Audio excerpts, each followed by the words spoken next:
야, 내 애비가 누군지 알아? 알아도 소용없어. 여긴 우리가 왕이야. 술 냄새에 섞인 피비린내가 좁은 골목을 메웠습니다. 한밤중 네온사인이 깜빡이는 번화가 뒷골목에서 주먹이 떨어지는 소리가 둔탁하게 울렸습니다. 28살 청년이 차가운 아스팔트 바닥에 쓰러져 있었습니다. 군복 찢어진 틈으로 피가 흘러내리고 입술이 터져 붉은 피가 턱까지 흘러내렸습니다. 하지만 청년은 끝까지 일어나려 했습니다.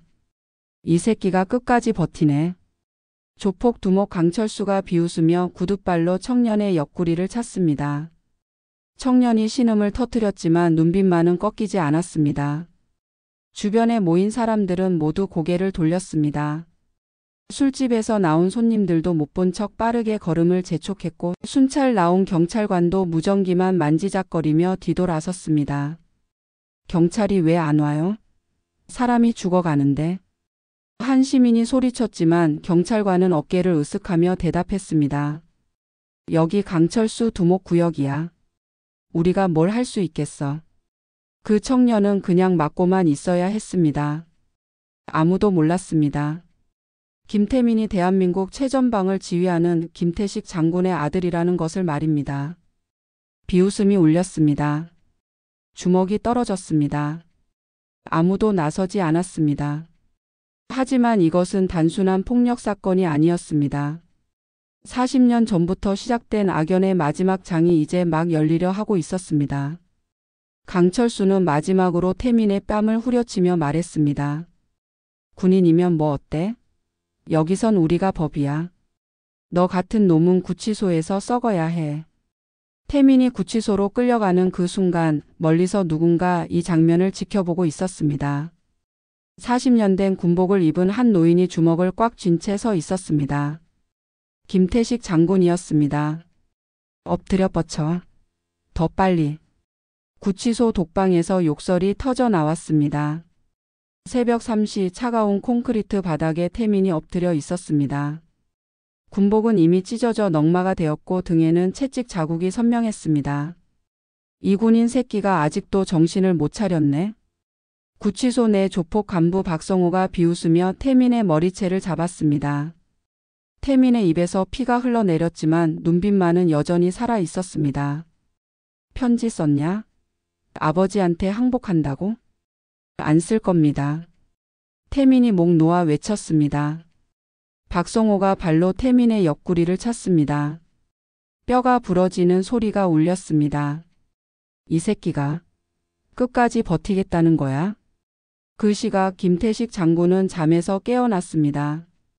가슴이 답답하고 식은땀이 흘렀습니다.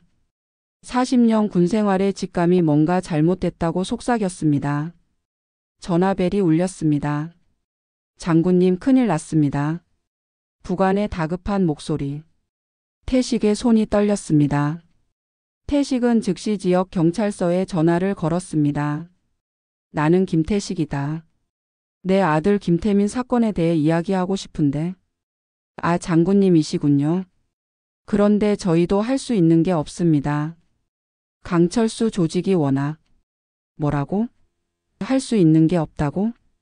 태식의 목소리가 차갑게 떨어졌습니다. 하지만 경찰서장 박종만은 오히려 짜증스러운 목소리로 대답했습니다.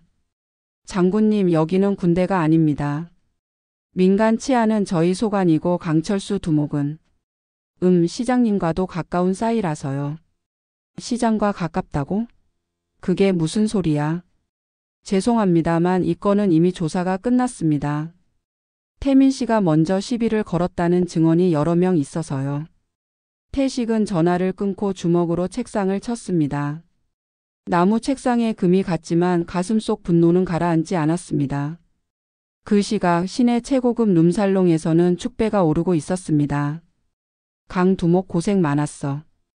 군인 새끼 하나 때문에 난리였잖아. 시장 이명호가 소주잔을 들며 말했습니다. 옆에 앉은 경찰서장 박종만도 기분 좋게 웃었습니다. 하하, 뭐요? 그까짓 군인 하나쯤이야. 강철수가 거드름을 피우며 대답했습니다. 얼굴에는 흉터가 깊게 파여 있었고 손등에는 뱀 문신이 또아리를 틀고 있었습니다. 근데 진짜 장군 아들 맞아? 무섭지 않냐? 이명호가 걱정스럽게 물었습니다. 시장님 겁내지 마세요. 군이 뭘 할 수 있겠어요? 여기는 민간이니까 군이 함부로 손 못 대죠. 박종만이 자신 있게 말했습니다. 맞아. 게다가 우리한테는 이게 있잖아. 강철수가 주머니에서 두꺼운 봉투를 꺼내 테이블에 던졌습니다. 돈 냄새가 방 안을 가득 채웠습니다. 이번 달 상납금이야. 시장님, 서장님 앞으로도 잘 부탁드려요. 크크 강두목 역시 일처리가 깔끔해. 이명호가 봉투를 재빨리 가방에 넣으며 말했습니다. 그런데 그 군인 새끼 구치소에서 어떻게 지내나? 아, 거기 우리 형님들이 특별히 관리하고 있어요. 매일 밤마다 군인 교육을 시켜주고 있죠. 강철수가 음흉하게 웃었습니다. 어떤 교육? 군인이니까 기합을 많이 받아야죠. 밤새도록 엎드려 뻗쳐 물구나무 서기. 그리고 밥도 굶겨가면서 정신교육을 시키고 있어요. 하, 그럼 장군 아들이라도 기어 나오겠네? 세 사람의 웃음소리가 룸살롱을 가득 채웠습니다. 그 순간 강철수가 더욱 잔인한 미소를 지으며 말했습니다. 사실 제가 더 특별한 선물을 준비했어요. 뭔데? 내일부터 그 놈한테 매일 아침마다 아버지한테 편지를 쓰게 할 거예요. 아버지, 저는 잘못했습니다. 제발 저를 포기해 주세요 라고 말이죠. 박종만이 깜짝 놀라며 말했습니다. 그건 너무 심한 거 아니야? 아니에요. 군인들의 자존심을 완전히 꺾어야 우리가 안전하거든요. 특히 장군 아들이니까 본때를 보여줘야죠. 강철수의 눈에서 악마 같은 광기가 번뜨셨습니다. 게다가 그 편지를 우리가 직접 장군한테 배달해 줄 거예요. 아들이 아버지한테 굴복했다는 증거로 말이죠. 이명호가 걱정스러운 표정을 지었습니다. 그럼 장군이 더 화나지 않을까? 시장님 걱정 마세요. 장군이 뭘 할 수 있겠어요? 군인은 민간에 함부로 개입할 수 없어요. 그게 법이니까요. 강철수가 소주를 단숨에 들이키며 말했습니다. 우리가 법이야. 이 도시에서는 우리가 왕이고 군이든 뭐든 우리 앞에서는 꼬리를 내려야 해. 그때 한 조직원이 급하게 들어와 강철수의 귀에 뭔가 속삭였습니다. 뭐? 그 놈이 아직도 버티고 있다고? 강철수의 얼굴이 일그러졌습니다. 형님들이 밤새 기합을 줬는데도 항복 안 한다는 거예요? 그럼 더 세게 해. 완전히 정신을 못 차릴 때까지. 강철수가 주먹을 테이블에 내리쳤습니다. 소주병이 깨지며 바닥에 흩어졌습니다. 한편 김태식은 집에서 아들이 보낸 편지를 받고 있었습니다. 편지지에는 피가 묻어 있었고 글씨는 떨리는 손으로 쓴 것이 분명했습니다. 아버지, 저는 잘못했습니다. 제발 저를 포기해 주세요. 저는 더 이상 군인이 될 자격이 없습니다. 태식의 손이 떨렸습니다. 편지 뒷면에는 강철수의 메모가 적혀 있었습니다. 장군님, 아드님이 깊이 반성하고 있습니다. 앞으로는 우리에게 함부로 대들지 않을 것 같네요. 마이너스 강철수 올림. 태식이 편지를 구겨 던지려는 순간 부관이 들어왔습니다. 장군님, 마을 사람들이 찾아왔습니다. 거실로 나가보니 동네 상인 5명이 떨리는 목소리로 말했습니다. 장군님, 저희가 뭔가 도와드릴 일이 있으면. 하지만 곧이어 한 상인이 작은 목소리로 덧붙였습니다. 그런데 저희도 가족이 있어서 강철수한테 찍히면 괜찮습니다. 가세요. 태식이 조용히 말했습니다. 상인들은 미안한 표정으로 고개를 숙이고 돌아갔습니다. 그날 밤 태식은 군 간부회의를 소집했습니다. 이 사건을 어떻게 처리할 것인가? 하지만 참모들도 난색을 표했습니다. 장군님, 군이 민간 사건에 개입하면 큰 문제가 됩니다. 언론에서도 군부 독재라고 비판할 것입니다. 현재 상황에서는 법적 절차를 따르는 수밖에. 태식은 주먹을 꽉 쥐었습니다. 40년 군생활 동안 수많은 적과 맞서 싸웠지만 지금처럼 무력감을 느낀 적은 없었습니다. 군인으로서는 함부로 움직일 수 없고 아버지로서는 아들을 구해야 하는 딜레마에 빠진 것입니다. 그 순간 태식의 뇌리에 40년 전 기억이 스쳐 지나갔습니다. 젊은 시절 특전사로 활동할 때 바로 이 지역에서 놓친 적이 있었습니다. 혹시 그때의 그놈이? 새벽 5시 현관문을 두드리는 소리가 울렸습니다. 똑똑똑. 태식이 문을 열자 60대 노인이 서 있었습니다. 얼굴에는 깊은 흉터가 있었고 한쪽 다리를 약간 절고 있었습니다. 태식아. 형훈이 형. 김형훈. 40년 전 특전사 시절 태식의 분대장이었습니다. 들어와서 이야기하자. 거실에 앉은 형훈이 낡은 사진을 꺼냈습니다. 40년 전 흑백 사진이었습니다. 이거 기억나나? 1983년 이 지역 폭력 조직 소탕 작전. 사진 속에는 젊은 군인들과 불탄 건물이 보였습니다. 그때 우리가 놓친 놈이 하나 있었지? 강철수. 태식의 얼굴이 굳어졌습니다. 그놈이 지금 이 지역 조폭 두목이 됐어. 40년 동안 이 지역을 장악했지. 하지만 형훈의 다음 말이 태식을 더 절망에 빠뜨렸습니다. 태식아, 이제 우리가 뭘 할 수 있겠어? 우린 늙었고 그놈들은 이 도시 전체를 쥐고 있어. 무슨 뜻이야? 시장, 경찰서장, 검찰, 언론. 모두 강철수 손안에 있어. 우리가 40년 전에 끝내지 못해서 이런 괴물을 만들어버린 거야. 태식이 주먹을 쥐었습니다. 하지만 무력감만 더해졌습니다. 그럼 내 아들은? 태식아. 미안해. 내가 도와주고 싶지만 우리가 뭘 할 수 있겠어? 형훈이 고개를 떨구며 말했습니다. 군인이 민간에 개입하면 큰 문제가 되고 게다가 저 놈들은 법적으로도 완벽하게 준비했어. 그 순간 구치소에서는 더욱 참혹한 일이 벌어지고 있었습니다. 일어나. 이 군인 새끼야.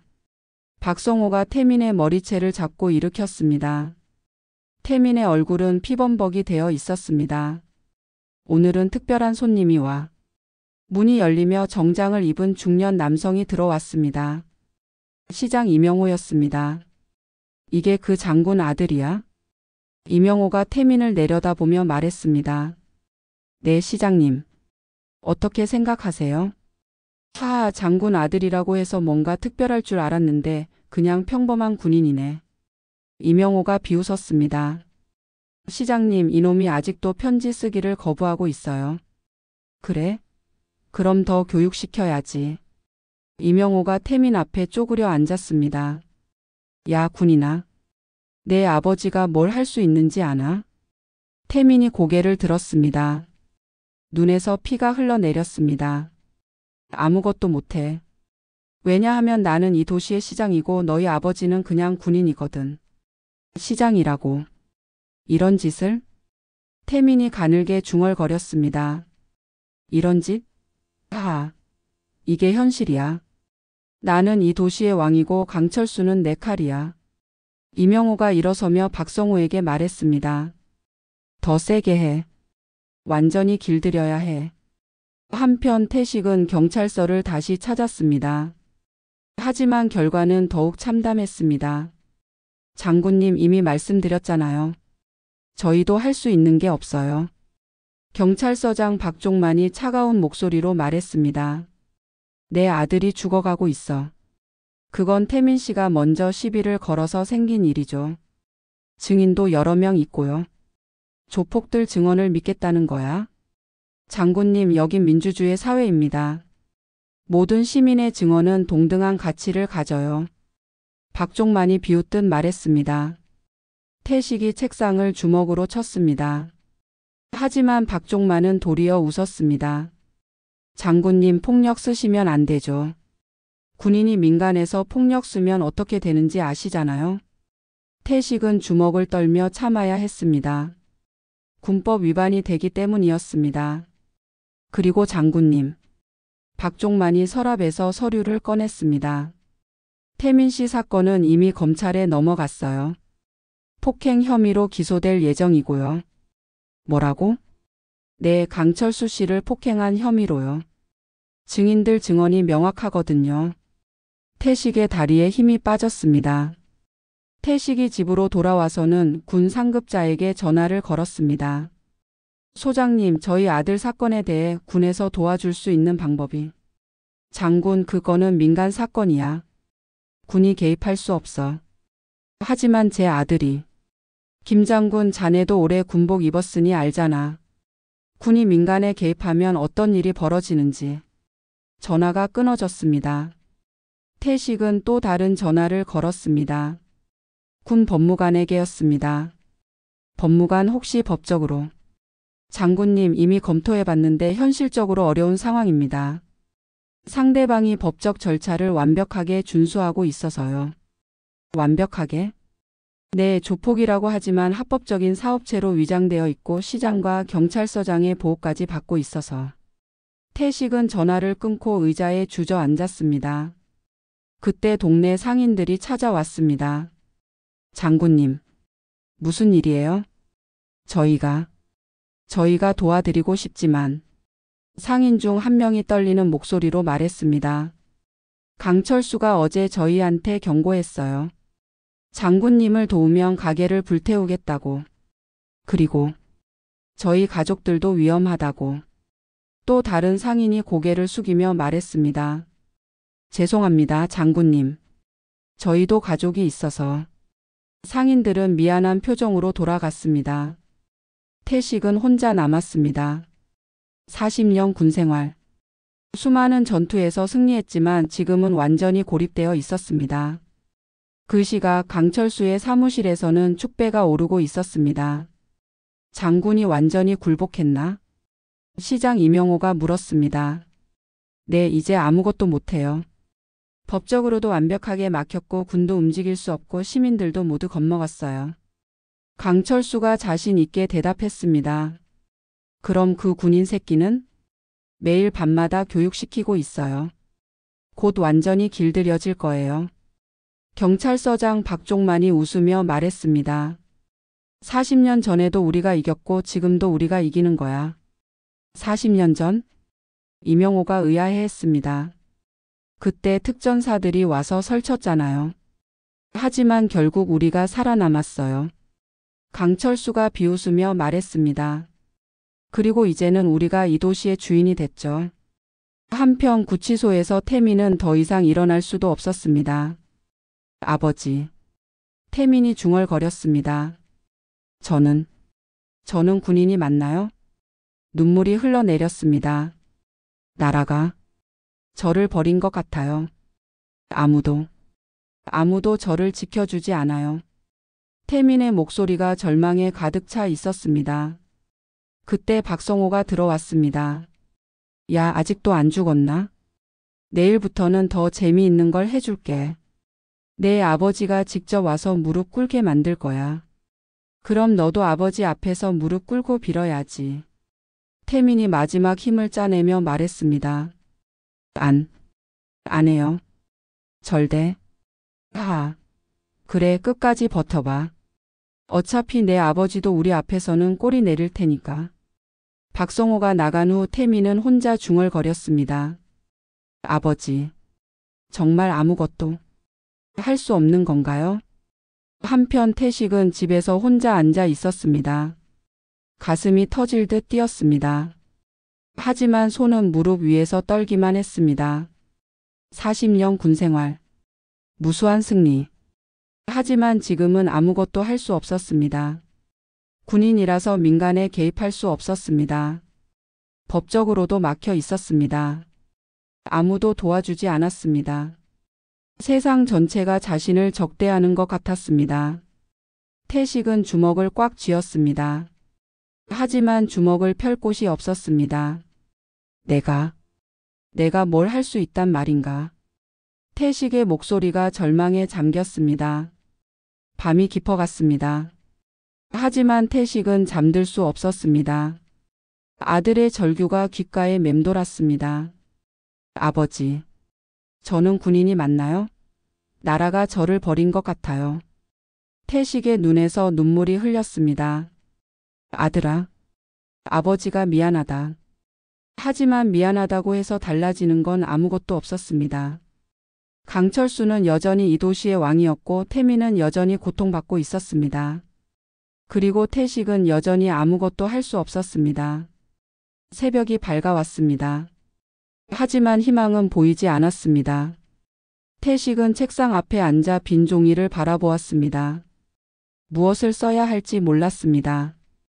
강철수에게 굴복의 편지를 써야 하는 건지, 아니면 아들에게 포기하라는 편지를 써야 하는 건지.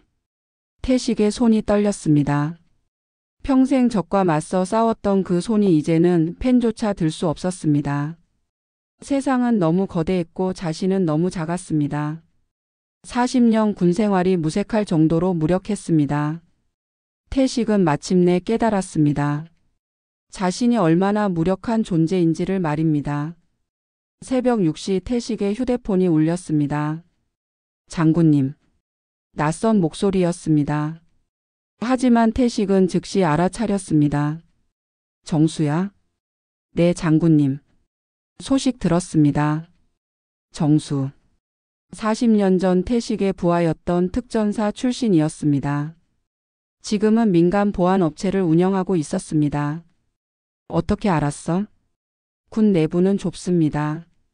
태민이가 당한 일. 그리고 그놈이 강철수라는 것도 알고 있습니다. 태식의 손이 떨렸습니다. 정수야, 하지만 우리가 뭘 할 수 있겠어? 장군님, 아직 포기하시면 안 됩니다. 정수의 목소리에 묘한 확신이 있었습니다. 사실 저희도 준비해 왔던 게 있습니다. 준비? 네. 강철수 그놈을 처리할 방법을요. 태식의 심장이 뛰기 시작했습니다.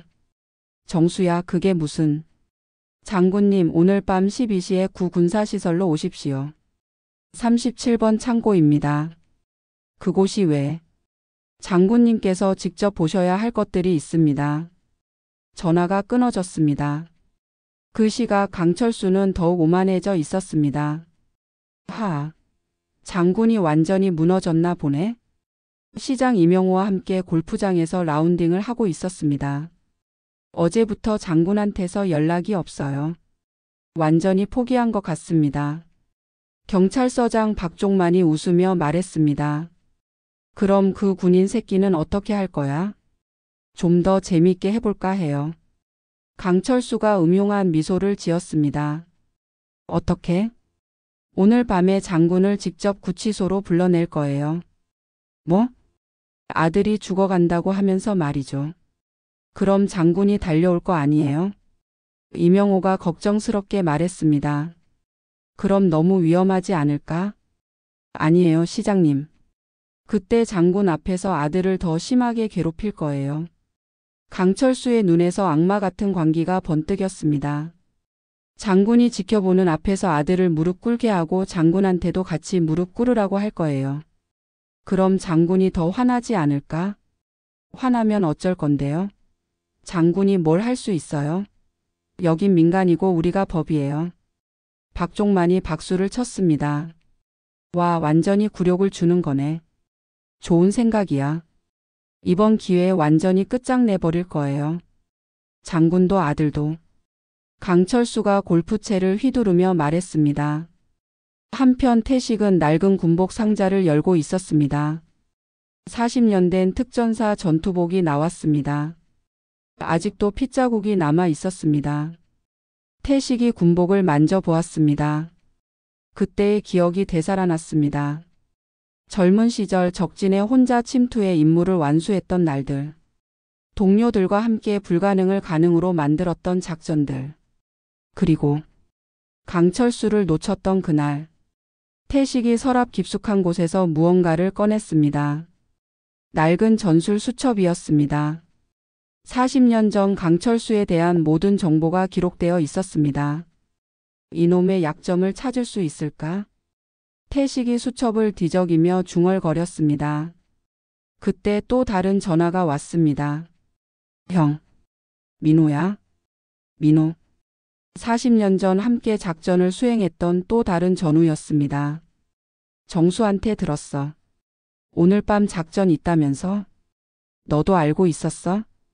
형, 우리가 40년 동안 놀고 있었을 것 같아. 민호의 목소리에 묘한 자신감이 있었습니다. 무슨 뜻이야? 형, 우리는 계속 강철수를 지켜봐 왔어. 언젠가는 끝장낼 거라고 생각하면서. 태식의 심장이 뛰었습니다. 민호야, 그게 무슨. 형, 오늘 밤 모든 걸 보여줄게. 우리가 40년 동안 준비해온 것들을. 그 시각 구치소에서는 태민이 더욱 참혹한 상황에 처해 있었습니다. 야, 오늘 밤에 내 아버지가 온다. 박성호가 태민에게 말했습니다. 뭐라고요? 태민이 간신히 고개를 들었습니다. 내가 죽어간다고 거짓말해서 불러낼 거야. 안 돼요. 아버지를. 걱정하지 마. 내 아버지도 같이 교육시켜 줄 테니까. 박성호가 비웃었습니다. 어떻게? 감히? 우리가 뭘 못하는데? 이 도시에서는 우리가 왕이야. 그때 다른 조직원이 들어왔습니다. 성호야, 강 두목이 오늘 밤 작전에 대해 브리핑한다는데. 알겠어. 가자. 박성호가 태민을 마지막으로 발로 차며 말했습니다. 오늘 밤이 내 마지막 밤이 될 거야. 내 아버지와 함께. 오후 6시 태식은 또 다른 전화를 받았습니다. 장군님. 누구지? 황중령입니다. 현역 군인이었습니다. 태식이 예전에 지휘했던 부하였습니다. 황중령? 자네가 왜? 장군님, 저희도 태민 중위 사건을 알고 있습니다. 자네들이? 네. 그리고 도울 방법이 있습니다. 태식의 눈이 번뜩였습니다. 무슨 뜻이야? 오늘 밤 작전에 현역들도 일부 합류할 예정입니다. 자네들이 민간에 개입하면. 장군님, 저희는 공식적으로는 훈련입니다. 야간 침투 훈련이죠. 황중령의 목소리에 확신이 있었습니다.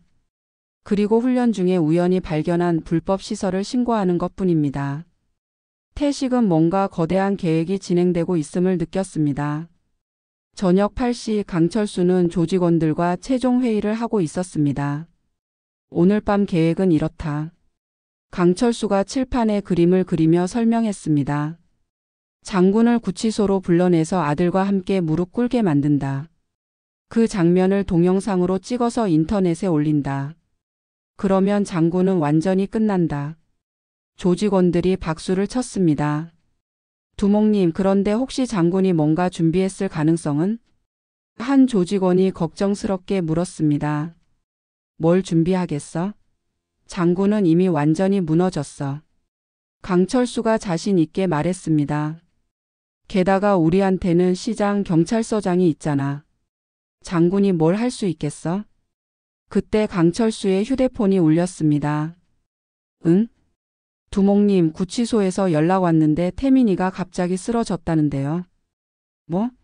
죽는 건 아니지? 아직은 아닌데 상태가 심각하다고 해요. 강철수가 씩 웃었습니다. 완벽한 타이밍이네. 지금 장군한테 연락해. 오후 9시 태식의 휴대폰이 울렸습니다. 장군님, 큰일 났습니다. 강철수의 목소리였습니다. 태민이가 갑자기 쓰러졌어요. 지금 죽어가고 있습니다. 태식의 심장이 멎는 듯 했습니다. 뭐라고? 빨리 구치소로 오세요. 마지막 인사라도 받으시려면. 이 새끼야. 내 아들한테 뭘 한 거야. 장군님, 화내지 마세요. 빨리 오시는 게 좋을 것 같은데요. 전화가 끊어졌습니다. 태식이 군복을 입기 시작했습니다. 40년 된 특전사 전투복이었습니다. 군화 끈을 조여 맸습니다. 그리고 서랍에서 무언가를 꺼냈습니다. 40년 전 사용했던 전술 장비들이었습니다. 태식의 눈에서 차가운 빛이 번뜩였습니다. 더 이상 무력한 아버지가 아니었습니다. 40년간 최전방을 지켜온 전사였습니다. 오후 10시 태식이 집을 나서려는 순간 현관문이 열렸습니다. 정수와 민호 그리고 낯선 남자들 6명이 들어왔습니다. 모두 40대에서 60대의 중년 남성들이었습니다.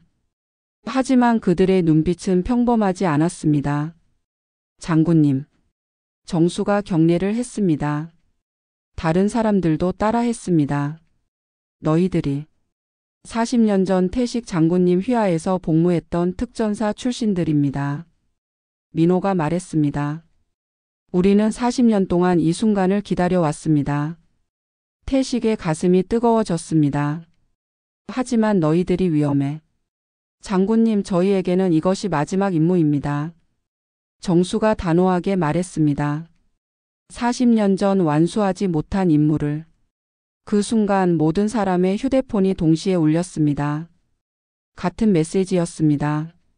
작전 개시. 목표 강철수 조직 완전 소탕. 암호명 복수의 밤. 태식이 놀란 표정으로 물었습니다. 이게 뭐야? 장군님, 저희만 있는 게 아닙니다. 민호가 미소를 지으며 말했습니다. 현역 특전사, 예비역 특전사, 그리고 군사 경찰까지. 총 10명이 대기하고 있습니다. 10명? 네. 모두 장군님을 존경하는 사람들입니다. 정수가 말했습니다. 그리고 모두 오늘 밤을 위해 40년을 기다려온 사람들입니다. 태식의 눈에서 눈물이 흘렸습니다. 너희들이 왜 이렇게까지? 장군님, 저희에게 장군님은 아버지와 같은 분입니다. 한 대원이 말했습니다. 장군님의 아들을 건드린 것은 저희 모두를 건드린 것과 같습니다. 그때 정수가 태식에게 무언가를 건넸습니다. 최신형 전술 장비였습니다. 장군님, 40년 전과는 다릅니다. 이번에는 완벽하게 준비했습니다. 민호가 지도를 펼쳤습니다.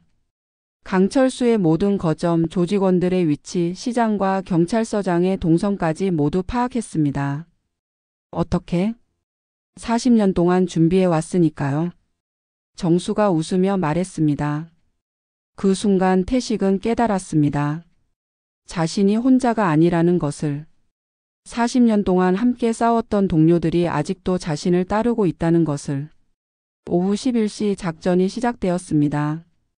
태식과 대원들이 검은색 차량에 나누어 탔습니다. 무전기에서 목소리가 들렸습니다. 1팀 구치소 진입 준비 완료. 2팀 강철수 본거지 포위 완료. 3팀 시장 관저 감시 완료. 4팀 경찰서 견제 준비 완료. 태식이 무전기를 들었습니다. 모든 팀 잘 들어라. 태식의 목소리가 차갑게 울렸습니다. 40년 전 우리가 놓친 적을 오늘 밤 완전히 처리한다. 작전명 복수의 밤 개시한다. 목표는 강철수 조직 완전 소탕. 생포가 원칙이지만 저항 시 무력 사용 허가한다. 무전기에서 응답이 울렸습니다. 1팀 알겠습니다. 2팀 알겠습니다. 3팀 알겠습니다. 4팀 알겠습니다. 태식의 눈에서 40년 만에 진짜 전사의 빛이 번뜩였습니다. 차량들이 어둠 속으로 사라졌습니다.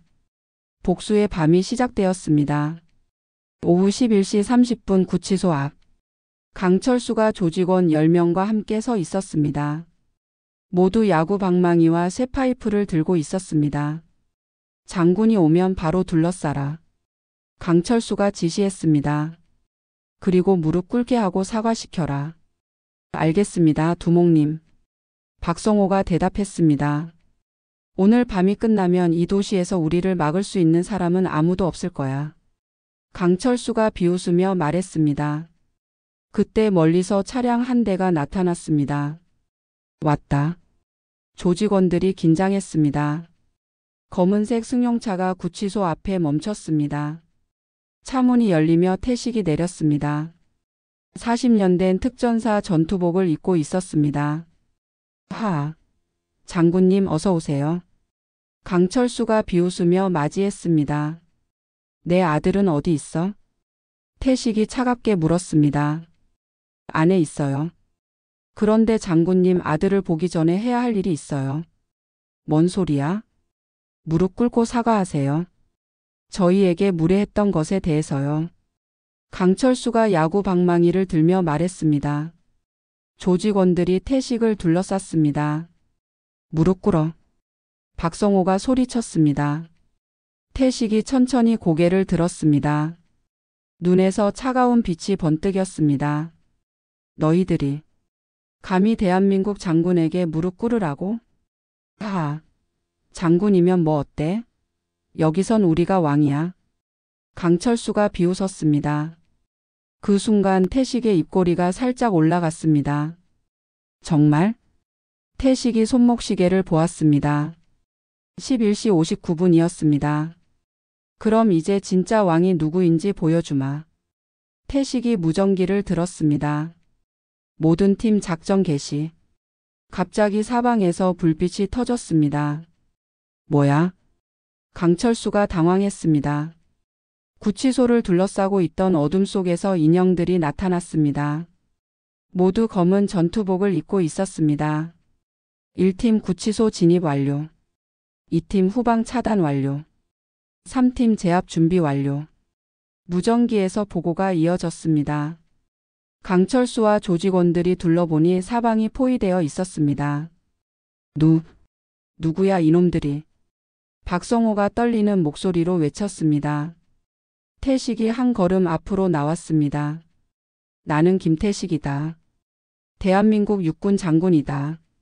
태식의 목소리가 구치소 전체를 울렸습니다. 그리고 이들은 나와 함께 이 나라를 지켜온 전사들이다. 검은 전투복을 입은 남자들이 하나씩 모습을 드러냈습니다. 모두 40대에서 60대의 중년들이었지만 눈빛은 젊은 전사 그 자체였습니다. 40년 전 우리가 놓친 쓰레기를 치우러 왔다. 태식이 강철수를 똑바로 바라보며 말했습니다. 강철수 내놈의 악행은 오늘 밤 끝난다. 강철수가 얼굴이 창백해졌습니다. 잠깐만. 군인이 민간에 개입하면 안 되는 거 아냐? 개입? 태식이 차갑게 웃었습니다. 우리는 개입하는 게 아니다. 정의를 구현하는 것이다. 그때 정수가 앞으로 나왔습니다. 강철수, 넌 40년 동안 이 지역을 공포로 지배했다. 민간인을 협박하고 폭행하고 부정부패를 일삼았다. 민호가 이어서 말했습니다. 그리고 마침내 군인의 자녀까지 건드렸다. 또 다른 대원이 말했습니다. 이는 더 이상 민간 사건이 아니다. 국가에 대한 도전이다. 태식이 한 걸음 더 다가갔습니다. 강철수, 마지막으로 묻는다. 내 아들을 어떻게 했느냐? 장군님, 오해가 있는 것 같은데. 강철수가 뒷걸음쳤습니다. 오해? 태식의 눈에서 분노가 타올랐습니다. 40년 동안 내 놈이 저질러온 모든 악행이 오해란 말이냐? 태식이 주먹을 쥐었습니다. 내 아들을 구타하고 굴욕 주고 죽음의 공포에 떨게 한 것도 오해냐? 그건 이제 내 놈이 그 공포를 느낄 차례다. 태식이 무전기를 들었습니다. 모든 팀 제압 시작. 순식간에 특전사들이 움직였습니다. 조직원들이 저항해 보려 했지만 40년 훈련받은 전사들 앞에서는 아이들 같았습니다. 5분도 지나지 않아 모든 조직원들이 바닥에 제압되었습니다. 강철수만 혼자 서 있었습니다. 이럴 수 없어. 나는 시장과 경찰서장과 친분이 있어. 강철수가 절규했습니다. 그때 또 다른 차량이 도착했습니다. 군용 지프였습니다. 차에서 군복을 입은 장교가 내렸습니다. 황중령입니다. 황중령이 태식에게 경례했습니다. 보고하겠습니다. 시장 이명호와 경찰서장 박종만을 부정부패 혐의로 체포했습니다. 뭐라고? 강철수가 믿을 수 없다는 표정을 지었습니다. 아니야. 그럴 리 없어. 강철수, 내 놈의 후원자들은 이미 끝났다. 태식이 차갑게 말했습니다. 40년 동안 쌓인 증거들이 모두 검찰에 넘어갔다. 그리고 오늘 밤 내 놈의 모든 범죄 증거도 확보했다. 정수가 서류 뭉치를 들어 보였습니다. 장부, 뇌물 증거, 폭력 사건 기록. 모든 게 여기 있다. 강철수의 다리에 힘이 빠졌습니다. 안 돼. 이제 내 아들을 데려와라. 태식이 명령했습니다. 몇 분 후 태민이 부축을 받으며 나왔습니다. 온몸이 상처투성이었지만 눈빛만은 살아 있었습니다. 아버지. 태민이 가늘게 불렀습니다. 아들아. 태식이 태민을 안았습니다. 미안하다. 아버지가 늦었다. 아니에요. 아버지는 정말 대단한 분이에요.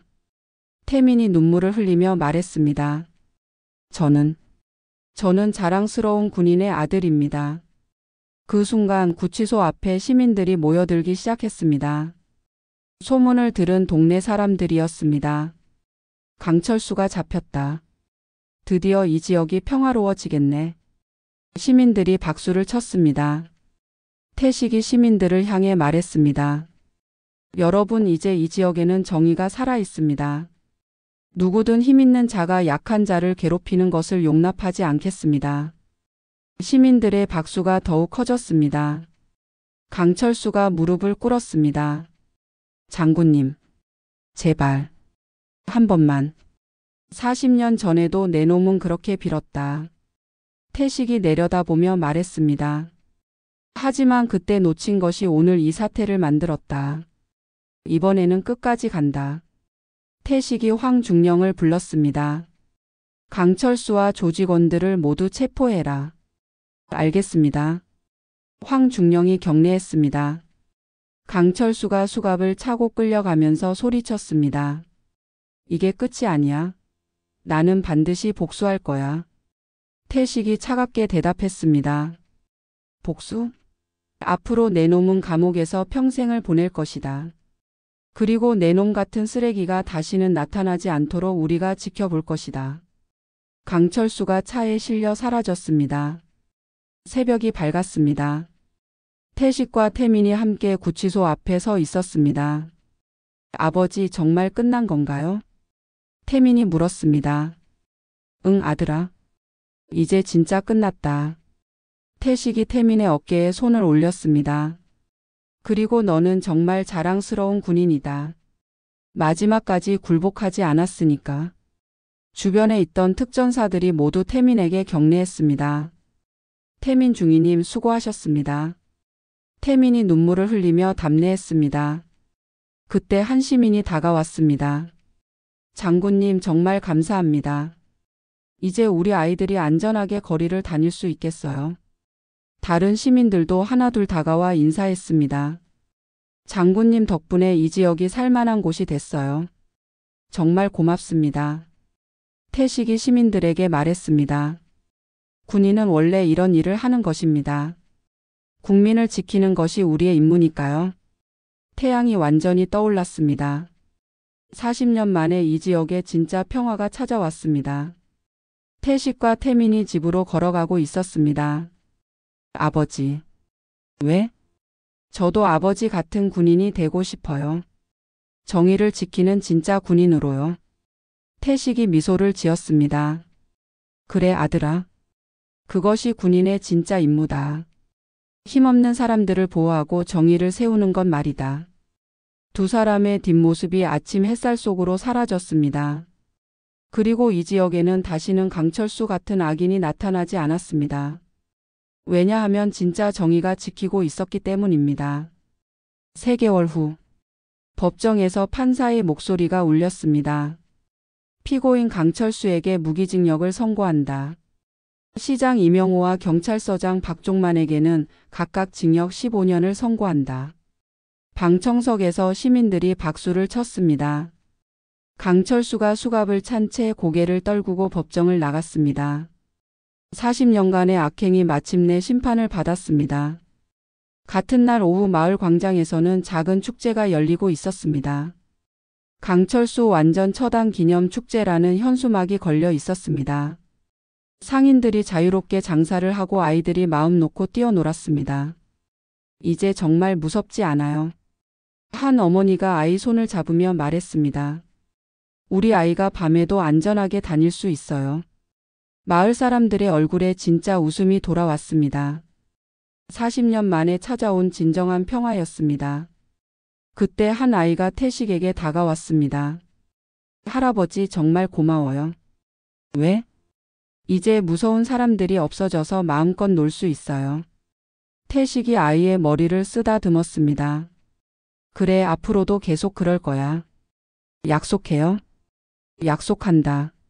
아이가 환하게 웃으며 뛰어갔습니다. 태민이 태식 옆으로 다가왔습니다. 상처는 아물었지만 얼굴에는 더 단단한 의지가 서려 있었습니다. 아버지, 저 판결 소식 들었어요. 그래, 이제 정말 끝났다. 아버지, 저도 이제 알겠어요. 뭘? 군인이 무엇인지요? 태민이 진지하게 말했습니다. 군인은 단순히 전쟁을 위한 존재가 아니라 국민을 지키는 존재라는 걸요. 태식이 고개를 끄덕였습니다. 그래, 그것이 진짜 군인의 임무다. 아버지, 저도 아버지처럼 되고 싶어요. 정의를 지키는 군인으로요. 너는 이미 그런 군인이야. 태식이 미소를 지었습니다. 마지막까지 굴복하지 않았으니까. 그때 정수와 민호가 다가왔습니다. 형, 뉴스 봤어? 민호가 휴대폰을 보여줬습니다. 뉴스에서는 강철수 사건을 보도하고 있었습니다. 40년간 지역을 공포로 지배했던 조폭 조직이 완전히 해체되었습니다. 이번 사건의 핵심 인물인 김태식 장군은 군인의 진정한 임무는 국민을 지키는 것이라고 밝혔습니다. 이로써 이 지역에는 40년 만에 평화가 찾아왔습니다. 뉴스를 보던 시민들이 박수를 쳤습니다. 우리도 이제 당당하게 살 수 있겠어요. 한 상인이 말했습니다. 장군님 덕분에 진짜 자유를 찾았어요. 태식이 시민들을 바라보며 말했습니다. 이제 여러분이 주인입니다.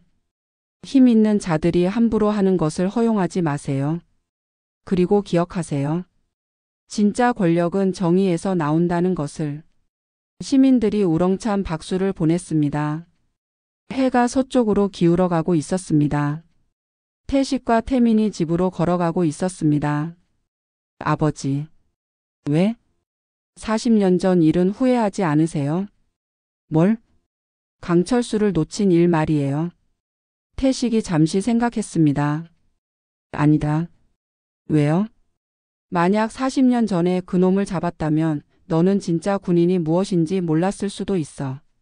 그리고 나도 진짜 아버지가 무엇인지 몰랐을 거야. 태민이 고개를 끄덕였습니다. 모든 일에는 때가 있는 것 같아요. 그래, 이번이 바로 그때였다. 두 사람이 집 앞에 도착했을 때 현관문에 편지가 붙어 있었습니다. 태민이 편지를 떼어 읽었습니다. 장군님께 저희 아이가 어제 처음으로 무섭지 않다고 했어요. 40년 만에 처음으로요. 정말 감사합니다. 태식의 눈가에 미소가 번졌습니다. 이게 바로 우리가 원했던 거야. 네, 아버지. 그날 밤 태식은 40년 전 전술 수첩을 다시 열어봤습니다. 강철수에 대한 모든 기록이 있었습니다. 하지만 이제 그 페이지들은 필요 없었습니다. 태식이 수첩을 덮으며 중얼거렸습니다. 이제 정말 끝났다. 창밖으로 마을의 불빛이 평화롭게 반짝이고 있었습니다. 아이들의 웃음소리가 들렸습니다. 40년 만에 찾아온 진짜 평화였습니다. 다음 날 아침 태민이 부대로 복귀했습니다. 태민 중위님 돌아오셨네요. 동료들이 반겨줬습니다. 네, 이제 진짜 군인이 되어 돌아왔습니다. 태민이 당당하게 대답했습니다. 진짜 군인? 네, 국민을 지키는 진짜 군인으로요. 태민의 눈빛이 아버지와 똑같이 빛났습니다. 그 순간 태민의 휴대폰에 메시지가 왔습니다. 아버지 태식이 보낸 것이었습니다. 아들아, 자랑스럽다. 이제 너도 진짜 군인이다. 태민이 미소를 지으며 답장을 보냈습니다. 아버지, 저는 아버지의 아들입니다. 정의를 지키는 군인의 아들로요. 그리고 마을에서는 매일 아침 아이들의 웃음소리가 울렸습니다. 상인들이 자유롭게 장사를 했습니다. 시민들이 당당하게 거리를 걸었습니다. 40년간 잃어버렸던 것들이 모두 돌아왔습니다. 그리고 태식은 매일 아침 마을을 한 바퀴 돌며 시민들과 인사했습니다. 장군님, 오늘도 평화롭네요. 네, 앞으로도 계속 그럴 겁니다. 정의가 살아있는 한 말이에요.